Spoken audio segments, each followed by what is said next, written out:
Bismillahirrahmanirrahim. Assalamualaikum warahmatullahi wabarakatuh.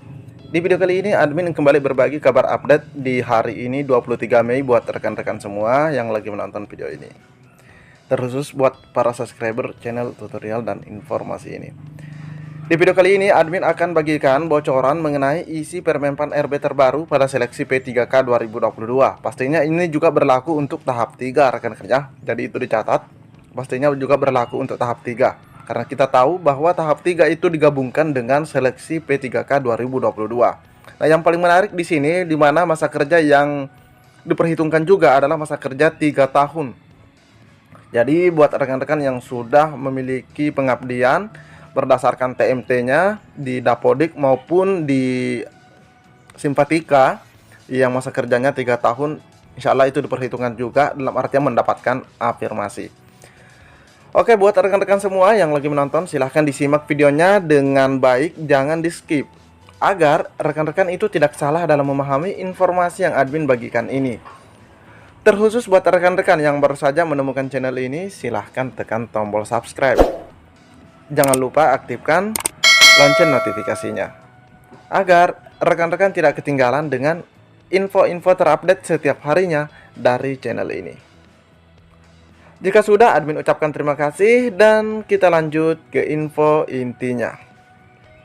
Sebagaimana dikutip dari media jpnn.com, info terbaru Panitia Seleksi Nasional, jadi ini info terbaru dari Panselnas, soal seleksi P3K 2022, mungkin guru honorer lulus PG senang. Nah, kita lihat bersama-sama rekan-rekannya. Panitia Seleksi Nasional atau Panselnas, calon aparatur sipil negara terus menggodok regulasi untuk pengadaan pegawai pemerintah dengan perjanjian kerja atau P3K tahun ini.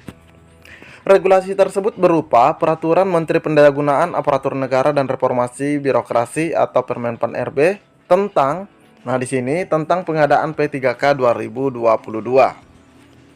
Deputi Bidang Sistem Informasi Kepegawaian BKN, Bapak Suharmen mengungkapkan, proses pembahasan masih terus berjalan dipimpin oleh Kemenpan RB.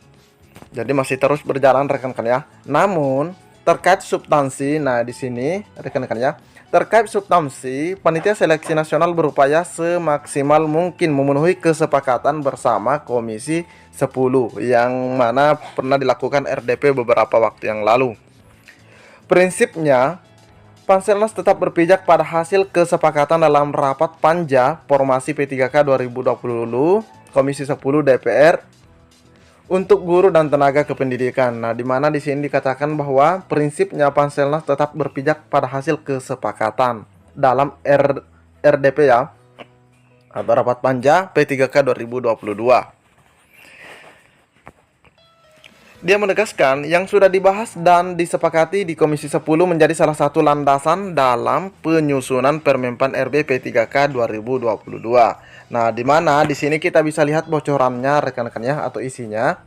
Beberapa poin pembahasan tersebut diantaranya mengenai usulan formasi P3K, status guru honorer atau guru yang lulus passing grade tanpa formasi. Terus siapa saja peserta seleksi P3K 2022, artinya siapa saja yang berhak mendaftar atau bisa mendaftar. Terus metode seleksinya, dan yang terakhir adalah mekanisme seleksinya. Mekanismenya seperti apa rekan-rekan ya. Jadi ini adalah isi atau bocoran atau poin-poin yang ada dalam Permenpan RB yang terbaru nantinya rekan-rekan ya. Jadi ingat, ini Permenpan RB-nya belum belum terbit, namun ini adalah poin-poin yang sudah ada dalam Permenpan RB tersebut. Diketahui, pemerintah memastikan tahun ini akan menggelar seleksi P3K guru maupun non-guru. Khusus formasi P3K guru sesuai data Kementerian Pendidikan Kebudayaan Riset dan Teknologi atau Kemendikbudristek, tersedia 970.410 formasi. Ini khusus formasi P3K guru rekan-rekan ya, yang berdasarkan data dari Kemendikbudristek. Jumlah tersebut terdiri dari sisa formasi 2021, itu sudah termasuk sisa formasi dari 2021 yang 212.000 sekian, dan 798.000 sekian untuk kuota 2022. Jika dijumlahkan dengan formasi penyuluh, tenaga kesehatan, dan teknis lainnya, maka formasi P3K lebih dari 1 juta. Karena yang di sini ini rekan-rekannya baru di dunia pendidikan, belum yang lainnya. Deputi SDM Aparatur Alex Denny menambahkan, Kementerian Pendayagunaan Aparatur Negara dan Reformasi Birokrasi bersama Kemendikbudristek memastikan pengadaan P3K lebih mengakomodasi tenaga honorer. Nah, lagi-lagi di sini ditekankan lebih mengakomodasi tenaga honorer, artinya yang sudah mengabdi. Karena itu, seleksi P3K guru menggunakan metode observasi dan background check. Artinya, rekrutmen P3K guru akan dibedakan antara honorer dan pelamar baru yang belum pernah mengabdi, rekan-rekan ya. Nah, di mana di sini juga dikatakan bahwa bagi guru yang masa kerjanya di atas 3 tahun, jadi ini 3 tahun, yang belum lulus PG, nah ini ya, belum lulus PG, belum sempat ikut seleksi P3K 2021, akan diberikan kekhususan. Nah, ini rekan-rekan ya, yang belum lulus PG, belum sempat ikut seleksi P3K 2021, dan akan diberikan kekhususan. Mereka tidak akan diadu dengan pelamar baru yang pengalaman kerjanya di bawah 3 tahun atau belum pernah mengajar. Prinsipnya, proses seleksi antara pelamar baru yang tidak berpengalaman dengan guru honorer termasuk honorer K2 akan dibedakan. Dia menambahkan, pengadaan P3K 2022 juga memasukkan komponen masa kerja dalam pengaturan seleksi P3K. Nah, di sini dikatakan bahwa P3K 2022 juga memasukkan komponen masa kerja. Untuk mekanisme baru, rekrutmen P3K guru direncanakan panitia seleksi nasional dilaksanakan tahun ini adalah dimulai dari pengusulan formasi oleh Pemda.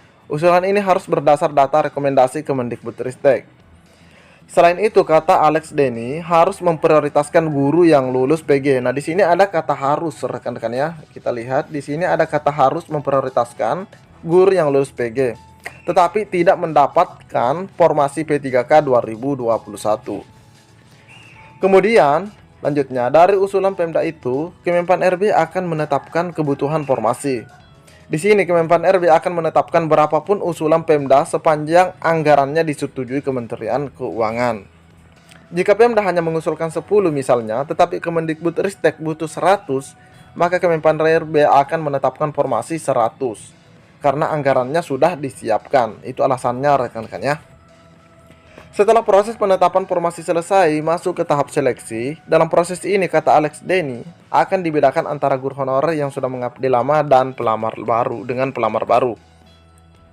Dia menyebutkan, sesuai pembahasan dengan Kemendikbudristek, guru honorer lulus PG tahun 2021 tanpa formasi P3K akan diprioritaskan.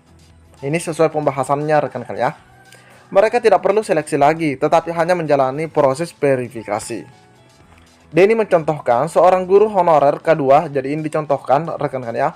Seorang guru honorer K2 yang mengikuti seleksi P3K 2021 dan lulus PG. Nah, ini tetapi tidak mendapat formasi karena kalah bersaing dengan guru lainnya pada seleksi kompetensi di tahap 2, maka akan mendapatkan prioritas. Nah, oleh Pemda akan mengalokasikan formasi untuk guru honorer K2 tersebut di sekolah induknya agar yang bersangkutan bisa melamar.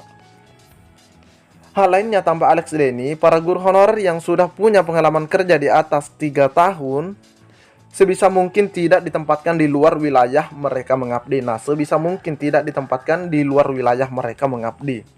Sebaliknya, pelamar baru akan ditempatkan di wilayah yang belum ada guru honorer. Nah, ini rekan-rekan ya. Jadi, diusahakan yang sudah mengabdi juga itu tetap berada pada wilayah kerjanya. Rekan-rekannya sekalipun mungkin tidak di sekolah induknya, tapi masih dalam wilayah kerjanya. Sedangkan berbeda lagi buat yang belum sama sekali menjalani yang namanya sebagai honorer, tenaga honorer, rekan-rekan ya. Jadi ini adalah bocoran mengenai seleksi P3K di 2022 ini, rekan-rekan ya.